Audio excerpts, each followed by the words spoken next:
Five Nights at Freddy's is probably the most famous horror game of all time. It has a huge community, and that community also happens to make a bunch of fan games. And even I could make something fun for the community. I mean, it seems like a fun experience. But before I start, I need an idea. And I don't really want to go strictly with the lore for, well, obvious reasons. I have to break your neck. It's just the way it is. So let's think of something else. I would usually start my project by just using the same character movement I always use, but this time is different. If you're familiar with FNAF, then you know you don't move, most of the time. And you're in some sort of office or room or whatever the story is about. I guess that brings me to... I'm using this asset, and yes, I'm using assets because I have 3 days. This is a normal family house, so I have to think about the story that involves family. Family.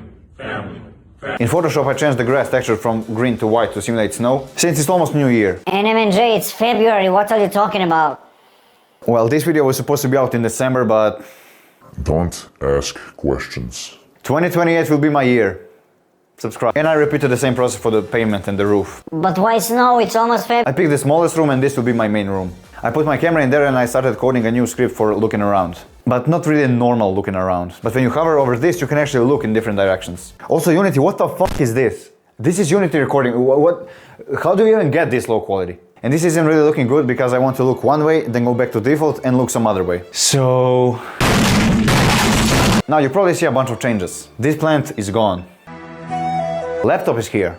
I downloaded this font from the font and I put these arrows on each side.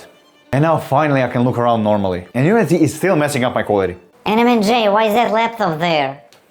Well, I guess FNAF is known for its camera system, so how do you think I will implement that? Laptop will be used for cameras. So I added a bunch of cameras all over my scene, put them all over the house, and to actually look at them you have to hover your mouse over this arrow right here. And watch this! It actually works. Why is the screen white? Let me fix that. Now the characters. On this channel we know I don't do 3D modeling, so I went to Sketchfab. Don't worry. I was searching for characters I can use and stumbled upon this beauty. Perfect. And it's even more perfect for the game's theme. But the problem is that they are based on actual action figures, but the models are free, so I don't give a fuck. FNAF 2 has toy characters, so Toy Freddy, Toy Bonnie, Megan Fox, but these are based on FNAF 1 characters, I think. Any last words?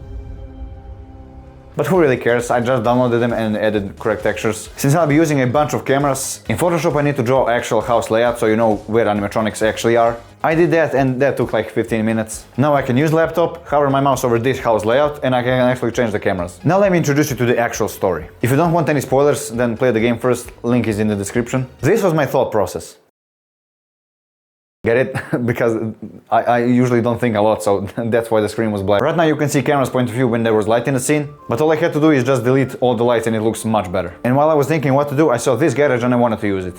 And I downloaded this van model from Sketchfab. I put it right there and then I got distracted and I watched Markiplier for like 90 hours. Then I went back to work. Now this van has to be in a story, and I figured since animatronics are really big, what if the main character was a father of some kids that like FNAF? And since New Year is coming, he managed to rent these models for party or whatever. But it's almost February. For testing, I squashed Freddy model in the van and made a quick pose. And it looks acceptable. And now we have Phone Guy. In this case, the guy you rented animatronics from. And he'll be there in the beginning to walk you through the mechanics. Hey, it's Holden from the Holiday Pals listing. But what are the mechanics? Good question. As I was searching around for any glitches, I realized that this guy is just standing there in front of his computer in the darkness, completely alone, no idea what is he doing. So I made quick handheld effect for the camera. Now I have no other options apart from coding the actual animatronics movement.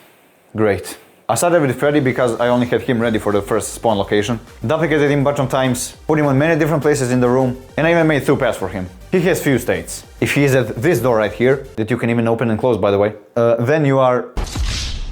Now, it would be stupid if he could just come to your room and you can't do anything about it. So what if you could lure him back? Cameras are already in the darkness, black and white, so nothing really visual could be helpful. But I'll let you see this for a moment. Did you realize? There is no sound. So you can lure Freddy back with the sounds you play on each camera. So if he is, for example, standing in front door's camera, you can just play the sounds from the garage and he should come back. Or in other words, he should just go to the closest sound and usually back a state. We have garage, living room, kitchen, back doors, bedroom, bathroom, and each camera has its own sound. I think it will be awkward if you just had a whole camera in the bathroom, so I just made it pitch black and you can play the sound. Just a shower sound. So if Freddy manages to get to your doors even for a split second, you're dead. And yeah, I just copied their jump scare in like 2 minutes. Since FNAF without jump scares is like me without 1,000 subscribers.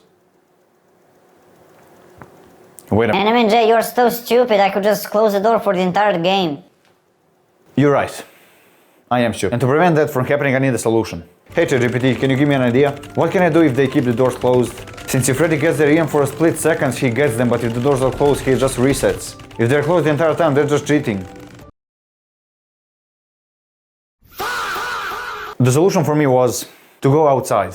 And it's December and it's usually cold, so if the doors are closed for too long, the heat from the fire won't be coming to your room. But you can just really freeze to death, just like that, grown-ass man. What about the baby? I made 2 post-processing effects, one is for cold and the other one is for hot temperature. And if it gets too cold, if you close the door for too long, or too hot, if you open the doors for too long, the baby starts crying. So you kind of have to balance the temperature by opening and closing the doors, and you also have to keep track of the Freddy. This is genius. Now let's do others. Bonnie. I'm not going to drag this for too long. Bonnie is similar to Freddy. The difference is that Bonnie will first look at the window of the room he wants to potentially go in, and then he breaks in. Foxy will just randomly appear on each camera, and if you look at him for too long, he will just get you. Now what about Chica? And why is the baby crying? Why is everything so important? The baby, temperature? I thought of a brilliant idea. You have to be quiet. If the baby is sleeping, nothing happens. But if she's crying, then you can't lure Bonnie and Freddy back. They are locked in. But at the same time, you are using too much noise to lure them around. So what if you have a limit? Like if you play too much sound, the game is over?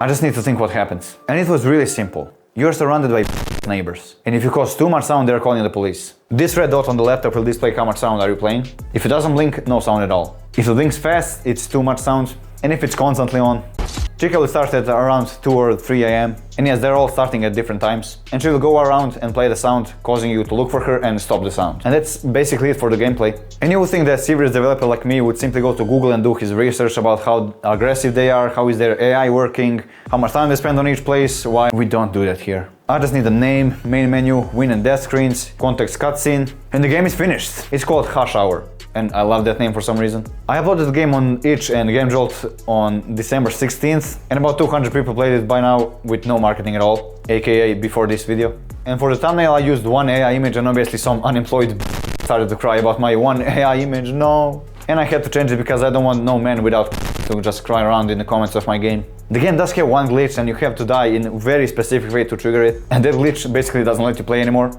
Can I fix it? Yes. Will I fix it? No. On the main menu you have how to play, obviously, because there's a bunch of mechanics, and my socials. Play the game, leave a comment, subscribe.